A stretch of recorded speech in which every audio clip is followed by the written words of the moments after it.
Is it pro-McCarthyism? Is it anti-McCarthyism? Is it Kevin McCarthyism?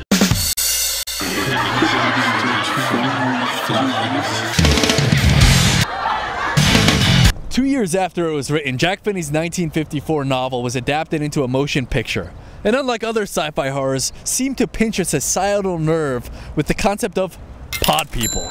Kevin McCarthy at his most charming tells the story to a shrink of how his town was taken over by alien plants that duplicate people and destroy the original.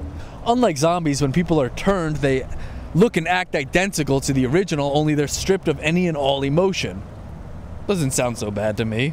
Now, it's easy to see why this is one of the great classics and why the premise has been revisited so many times in so many ways.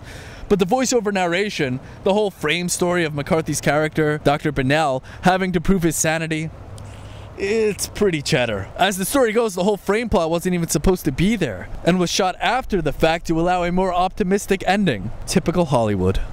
Typical Hollywood. Originally, the ending was supposed to be the scene of Bennell running through the streets screaming, "They're here! They're here already! You're next! You're next! You're next! You're next!" Well, maybe that ending wouldn't have been any less cheesy. And this film's fun and fast-paced, and cinephiles like you and I enjoy it, but let's be honest, it really just doesn't stand the test of time. So we flash forward to 1978 when Philip Kaufman, also known for The Right Stuff and the Indiana Jones screenplays, decided to take a stab at the first remake. It's got Donald Sutherland's face. It's got Jeff Goldblum's face. It's got Leonard Nimoy's face. And that chick, who's not Karen Allen, Brooke Adams, oh, her face. Her face. The film starts out like you're watching some Miracle of Birth video. We meet the characters who share the same names as the 1956 film, but differ in their occupations. Miles Bennell is now a health inspector so ruthless, he won't even let a simple rat turd pass in an upscale French restaurant. Shot by the masterful Michael Chapman, the camera meanders scene by scene to reveal a gradual increase of eeriness.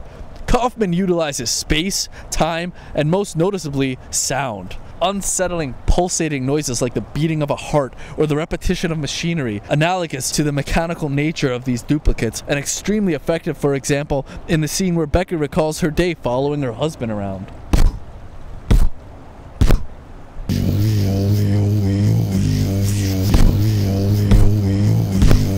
Also a great cameo from Kevin McCarthy, who apparently has spent the past 22 years running rapid through the streets of San Fran screaming, "Please, please, you're next, we're in danger, please listen to me, something terrible, please, you're next, here they are, they're already here, come, you're next, they're coming, they're coming." Must have done something. The performances are all notable, but when Goldblum's on screen, he steals the show. I pick each word individually, that's why. What's so hard about that? I wasn't even talking to you, was I? Veronica Cartwright's depiction of Nancy is very strong, and a nice departure from the weak, vulnerable character in the 1956 version, depicted by Carolyn Jones before she was Morticia. Nancy seems to figure everything out before anyone else. It also proves she could survive on her own, only being weighed down by the others. My only problem with her character is, every time I turn my attention away for a second, the character vanishes from the story completely, dipping in and out of focus sporadically throughout. There are several memorable scenes, including Becky crumbling to death in Bennell's arms while he professes his love for her. That is so badass! Badass! Oh yeah. There are many subtle strokes of genius as well. During a scene in which the two protagonists are trying to stealthily make their escape, several strip club owners attempt to lure them in by doing what sleazy strip club owners do. Which really brought to my attention the amount of oddball characters out there that already act dehumanized. Living in Los Angeles, I wonder if there was an attack of the Body Snatchers, would I even notice? Obviously, I love the holy crap pole out of this movie, but it's not without its flaws. The characters often get out of impossible situations a little too easy, and the character of Bennell is, well, he's kind of an idiot. Now, of course, if Abel Ferrara is going to tell this story, he's going to add that dark visual artistry.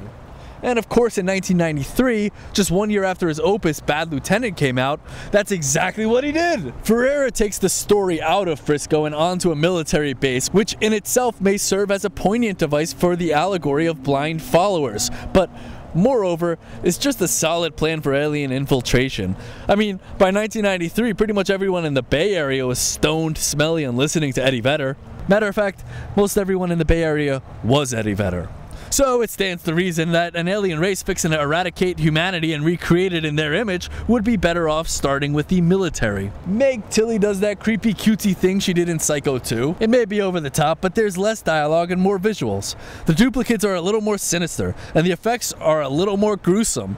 The story and the characters are all different, and we follow the turbulent relationship between a father and his angsty teen daughter. The movie is fun, I don't hate it, but it may have served better as its own separate story, inspired by the invasion of the Body Snatchers, the way James Gunn did with Slither.